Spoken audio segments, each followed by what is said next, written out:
Hello everyone, स्वागत है आपका हमारी चैनल पे। और आज है 5 फरवरी। आज है 5 फरवरी 2024। तो आज हम लोग मुद्दे को देखेंगे क्या क्या न्यूज़ में आया हुआ है। सबसे पहला देख लीजिए, यहाँ पे बात हो रहा है अपनी संस्कृति पे सर्व। पहले हमारे जो प्रधानमंत्री उन्होंने कहा कि जो पहले जो सरकार थी वो अपनी संस्कृति पे जो गर्व करने के बजाय बजाय जो है शर्मिंदा महसूस करती थी। ठीक है, तो यहाँ पे इंपॉर्टेंट ये एग्जाम के लिहाज से कि कामाख्या मंदिर कहाँ है। सबसे पहला क्वेश्चन है वनडे एग्जाम के लिए कि कामाख्या मंदिर कहाँ है। तो असम में है, गुवाहाटी में। और उसको जो है ना, वहाँ पे शिलान्यास किया जा रहा है, वो मंदिर को पुनरुद्धार किया जा रहा है ताकि वहाँ पे पर्यटन को वहाँ पे बढ़ावा मिल सके। और कामाख्या मंदिर की विशेषता ये है कि शक्तिपीठ के रूप में भी जाना जाता है वो। क्लियर है। और याद रखिएगा, एक जो अपसपा कानून होता है, अपसपा कानून, जहाँ की लॉ एंड ऑर्डर का मेंटेन का काम जो है पुलिस ना करके वहाँ की जो है आर्मी करती है, केंद्र सरकार के जो है सैनिक करते हैं। तो अपसपा कानून 1958 जो है वहाँ पे लागू नहीं है असम में, याद रखिएगा। क्लियर है, ये इंपॉर्टेंट है। तो यहाँ पर आपका वीपीआई हो गया। पूछेगा कि अपसपा कानून कौन कौन सा राज्य में लागू है, तो असम में लागू नहीं है। फिर आते हैं, आइए हम लोग आते हैं यूसीसी विधेयक, uniform civil code.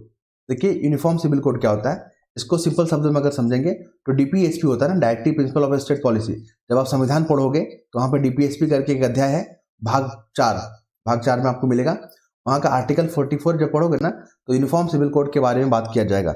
Uniform civil code क्या होता है, देखिए मैंने जो है कई बार इसको डिफिनेशन दिया है। तो यूनिफॉर्म सिविल कोड में क्या क्या मामले आते हैं, यहाँ पे आता है तलाक, शादी, सक्सेसर, ठीक है, संपत्ति को लेकर जो भी विवाद होते हैं ना, ये सारे मामले आपके सिविल मैटर में आते हैं, यूनिफॉर्म सिविल कोड के अंतर्गत आते हैं। क्लियर है। तो उसी को लेकर जो है उत्तराखंड जो है कवायद कर रहा है, पूरा प्रोसेस को लागू कर रहा है ताकि जो है वहाँ पे हम यूनिफॉर्म सिविल कोड को लागू कर सके। आगे इस आर्टिकल पे बात करेंगे, पूरा आर्टिकल दिया हुआ है इस पर। चलिए, इसके बाद हम लोग अगला जो है आर्टिकल है वहाँ पे मूव करेंगे। मैंने यहाँ पे हाईलाइट करके रखा हुआ है, ये सब तो पॉलिटिकल न्यूज़ है। यहाँ पे देखिए ऑपरेशन मिलाप क्या है ना, तो यहाँ पे क्या होती है, जो स्थानीय पुलिस होती है ना, स्थानीय पुलिस है दिल्ली में, तो वहाँ पे जो भी अपने याददाश्त के कारण भूल जाते हैं, ठीक है, जैसे बुजुर्ग होने के बाद लोगों की जो मेमोरी लॉस होने लगती है, भूलने लगते हैं, तो ऑपरेशन मिलाप जो है ना, उन लोगों को जो है ना अपने घर पहुँचाने के लिए जो है ये मिशन को लॉन्च किया गया, ऑपरेशन मिलाप। तो आप इसको देख सकते हैं, इंपॉर्टेंट मुझे नहीं लगता कि एग्जाम में आएगा, लेकिन फिर भी इग्नोर नहीं करना है मुझे। फिर देखिए आइए आर्टिकल पे। सबसे पहला यहाँ पे बात हो रहा है ना, इस आर्टिकल को पढ़ने के बाद यही निष्कर्ष निकलता है कि ग्लोबल वार्मिंग का इम्पैक्ट देखिए कहाँ कहाँ है। देखिए पहले तो यहाँ पे आप देख लीजिए ग्लोबल वार्मिंग का इम्पैक्ट क्या हुआ, कि जो पहले हिमाचल प्रदेश, ठीक है, हिमाचल प्रदेश में जो शिमला और मनाली है, जगह को याद रखिए, इंपॉर्टेंट है, बीबीआई। शिमला हिमाचल, हिमाचल में कौन सा, शिमला और मनाली। उत्तराखंड में कौन सा, जोशीमठ और ओली। और कश्मीर के गुलमर्ग, ये जो जगह पे ना बर्फबारी होती थी, बर्फबारी मतलब बर्फ यहाँ पे गिरता था, पड़ता था, तो यहाँ पे पर्यटन आते थे। पर्यटन आते थे तो वहाँ पे जो स्थानीय स्तर पे जितने भी व्यवसाय वाले लोग थे ना, उनमें खुशी का लहर जो लहर उठता था। लेकिन यहाँ पे अब क्या हो रहा है, बर्फबारी नहीं हो रहा है, तो क्या हो रहा है, सभी को निराशा जो यहाँ पर देखने को मिल रहा है, क्योंकि पूरा का पूरा पर्यटन पे वहाँ पे जितने भी हिमालय राज्य है ना, वहाँ पे पर्यटन को लेकर ही वहाँ का अर्थव्यवस्था टिका हुआ है। तो यहाँ पे आप देख सकते हैं हिमाचल प्रदेश में शिमला मनाली, आप इस जगह को याद रखिएगा, पूछेगा कि ये जगह कौन से राज्य में पड़ता है। इम्पैक्ट क्या हो रहा है, तो इसके प्रभाव देखिए पर्यटन पे पड़ रहा है, खेती और बागवानी पे पड़ रहा है, क्योंकि बर्फ पड़ता था तो वहाँ पे सेब वगैरह का खेती करता था, मतलब फसल की खेती करता था। लेकिन बर्फ और पानी पड़ ही नहीं रहा है, तो वहाँ पे फिर खेती हो ही नहीं पा रहा, लोग उसको बागान में तब्दील कर दे रहे हैं। पन बिजली जैसे उत्पादन समेत कई क्षेत्रों पर इसका प्रभाव पड़ा है। दो हो गया। और देखिए इसके बाद हम लोग देखेंगे ग्लोबल वार्मिंग के कारण जो है ना, लद्दाख के तापमान में 4 से 7 डिग्री का सेल्सियस का इजाफा हो सकता है। मतलब वहाँ पर टेम्परेचर बढ़ रहा है, टेम्परेचर बढ़ रहा है तो ग्लेशियर क्या हो रहा है, पिघल रहा है। क्लियर है। आप जगह का याद रखिएगा, उत्तराखंड के मसूरी और नैनीताल भी आपको उत्तराखंड में, कश्मीर में गुलमर्ग और पहलगाम जगह मैचिंग करने के लिए पूछ सकता है। फिर है ग्रीनलैंड, न्यूज में आ गया, सबसे बड़ा जो आइलैंड है ना ग्रीनलैंड है, याद रखिएगा, कई बार एग्जाम में पूछा गया है। और ये आर्कटिक क्षेत्र में पड़ता है। आर्कटिक क्षेत्र मतलब ऊपर वाला, ये हमारा क्या है, ग्लोब है, यहाँ पे आर्कटिक क्षेत्र है, यहाँ पे अंटार्कटिका है। तो आर्कटिक क्षेत्र में आपका ग्रीनलैंड जो है बहुत बड़ा आइलैंड है, सबसे बड़ा विश्व का। उसके बाद ये जो है ना डेनमार्क के अंतर्गत आता है, डेनमार्क जो देश है ना, डेनमार्क उसके कंट्रोल में आता है, ये याद रखिएगा, डेनमार्क। फिर हम लोग बात करेंगे ग्लेशियर पीटर मान की परतों। तो ये पीटर मान कहाँ है, ये आपका वही है, नीदरलैंड में, ग्रीनलैंड में ही है, ठीक है, याद रखिएगा पीटर मान। फिर हम लोग बात करेंगे जो हमारा महासागर है ना, महासागर ओशन जो है ना, वो कार्बन डाइऑक्साइड को ऑब्जर्व करता है, सोखता है ग्रीन हाउस गैसों को, तो याद रखिएगा ये भी महत्वपूर्ण है। क्लियर है। और यहाँ पे एक चीज और यहाँ पे देखने को मिलेगा आपको, मैंने यहाँ पे हाईलाइट किया हुआ था कि जिस तरह ग्लोबल वार्मिंग जो पड़ रहा है, तो क्या होगा, ग्लोबल वार्मिंग से टेम्परेचर बढ़ेगा, टेम्परेचर बढ़ेगा ना, तो उससे क्या होगा, जो ग्लेशियर जो बर्फ है वो पिघलने लगेगा, तो सारे पानी कहाँ जाएगा, समुद्र में जाएगा। समुद्र में पानी का जब लेयर बढ़ जाएगा तो जो समुद्र से सटे हुए इलाके हैं, जो आइलैंड है ना, वो सब क्या हो गए, उन पर खतरा होगा। तो इसी चीज पे आर्टिकल पूरा बात किया है। फिर आइए यहाँ पे देखने को मिलेगा यूनिफॉर्म सिविल कोड। देखिए यूनिफॉर्म सिविल कोड अभी जो जिक्र किए थे आर्टिकल 44 संविधान के भाग 4 में आपका जिक्र मिलेगा। इसमें आपका कौन कौन सा विषय आता है, विवाह, तलाक, संपत्ति के अधिकार, उत्तराधिकार, ये इंपॉर्टेंट है। बोलेगा कि सिविल मैटर में कौन कौन से मुद्दे आते हैं, तो यहाँ पे कुछ ऐसा दे देगा जो कि नहीं होगा। और उत्तराखंड में जो आदिवासी समूह है ना, उसको छोड़कर बाकी जितने भी समुदाय हैं सब पे जो यूनिफॉर्म सिविल कोड लागू करने का तैयारी हो रहा है। ठीक है, क्योंकि उनका केंद्र का जो मैनिफेस्टो था, मैनिफेस्टो मतलब घोषणा पत्र होता है, जब आप इलेक्शन लड़ोगे ना तो उससे पहले जनता के पास जाओगे वोट मांगने के लिए, तो जनता को बताओगे ना कि मेरा मैनिफेस्टो, मेरे पत्र में ये लिखा हुआ, हम इस पर काम करेंगे। तो उन्होंने राम मंदिर को लेकर जो लिखा था, अनुच्छेद 370 को लेकर जो है मैनिफेस्टो में जगह लिखा था, समान नागरिकता संहिता पे लिखा था, तो 2 तो यहाँ पर कंप्लीट कर दिया, एक बच रहा समान नागरिक संहिता, उस पर काम होगा। फिर देखिए यहाँ पे इंपॉर्टेंट क्या है, जैसे उत्तराखंड सरकार में बहुविवाह जो पॉलीगैमी होता है ना, बहुविवाह को पॉलीगैमी बोलते हैं, तो उस तरह के मसले को भी यहाँ पे शामिल किया जा रहा है कि आप बहुविवाह नहीं करोगे। फिर है यहाँ पे इंपॉर्टेंट, देखिए ये सिविल मैटर जो है ना, कॉमन सिविल कोड, वो समवर्ती सूची का विषय है। किसका है, समवर्ती सूची।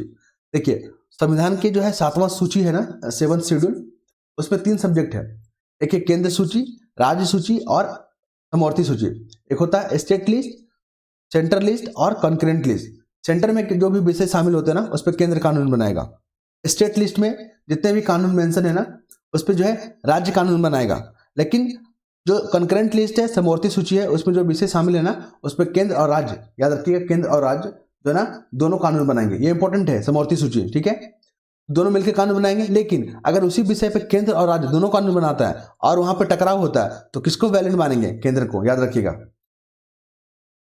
फिर हम लोग अगला मुद्दे पे जाएंगे। देखिए यहाँ पे क्या होता है, कोरम।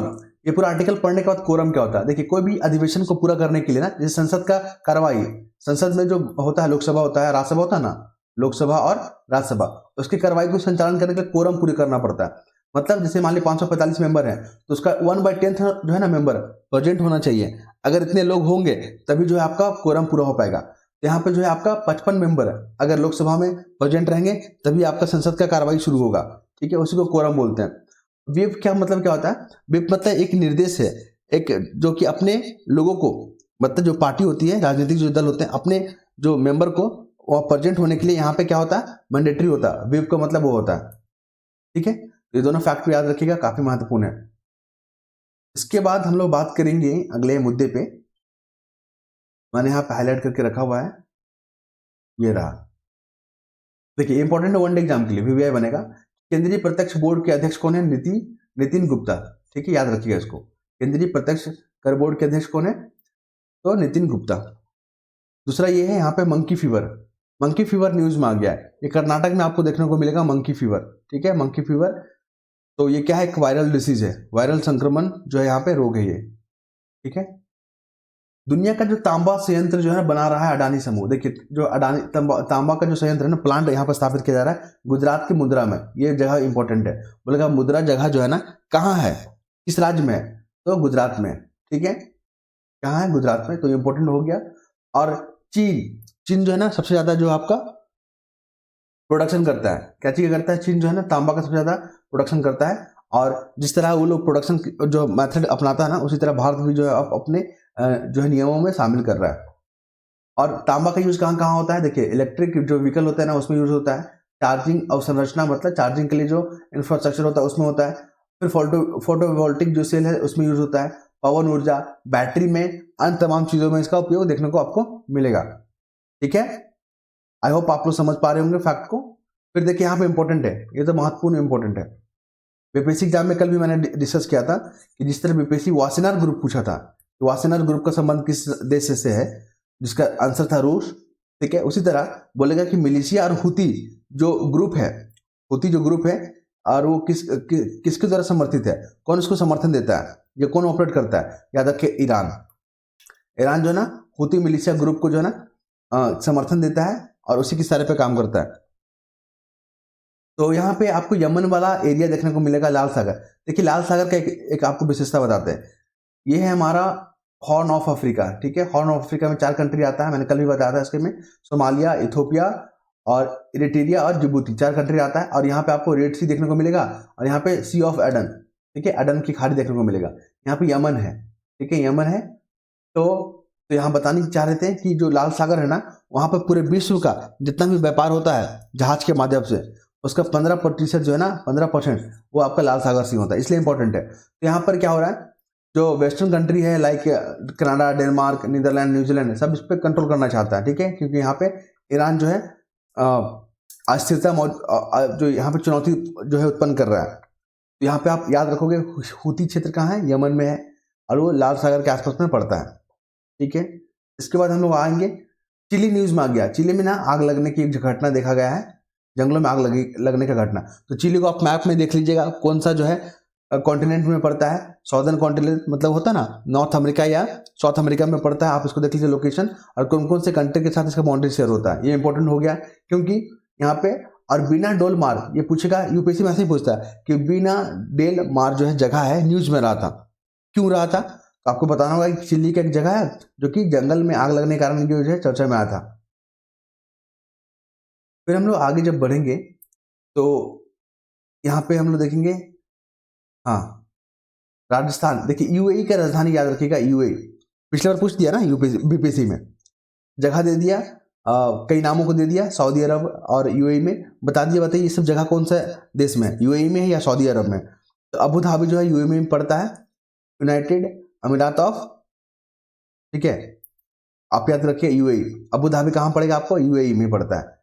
और वहाँ पे एक मंदिर का निर्माण किया गया है, तो वहाँ पे जितने भी कारीगर लोग जो है ना वहाँ पे थे, तो उन्होंने, और ये मंदिर को किसने बनाया है याद रखिएगा, ये समूह ने, BAPS रामास्वामी संस्थान ने बनाया है। और यहाँ पे प्रधानमंत्री मोदी जाएंगे 13 फरवरी को उद्घाटन के लिए, ठीक है। ये काफ़ी महत्वपूर्ण न्यूज़ है, आप इसको ध्यान में रख सकते हैं।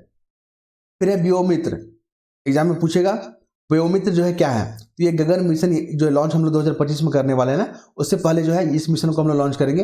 ये क्या है आपका, इसको बोलेंगे जो है रोबोट है, महिला रोबोट है, क्या है, महिला रोबोट, ये इंपॉर्टेंट बन गया। व्योमित्र जो है महिला रोबोट है और इसरो का है, ये ISRO Indian space research organisation का है, ठीक है। और इसको पहले इसलिए भेजा जा रहा है ताकि वहाँ के जो अनुभव को वहाँ पर हम लोग जो ऑब्जर्व कर सके, तभी तो हम लोग मानव युक्त मिशन गगनयान को लॉन्च करेंगे, ठीक है। इसके बाद स्पोर्ट्स सेक्शन में आते हैं, तो स्पोर्ट्स सेक्शन में आप ही लोग बताइए क्या इसमें इंपॉर्टेंट है, मुझे कुछ नजर नहीं आ रहा है, क्लियर है, तो आप लोग इसको पढ़ सकते हैं। तो आई होप आप लोग सारी जो है हमारे द्वारा जो कंटेंट बताए जा रहे हैं आप लोग समझ रहे होंगे। अगर कुछ भी प्रॉब्लम होता है तो आप लोग जो है कमेंट करके पूछ सकते हैं। धन्यवाद।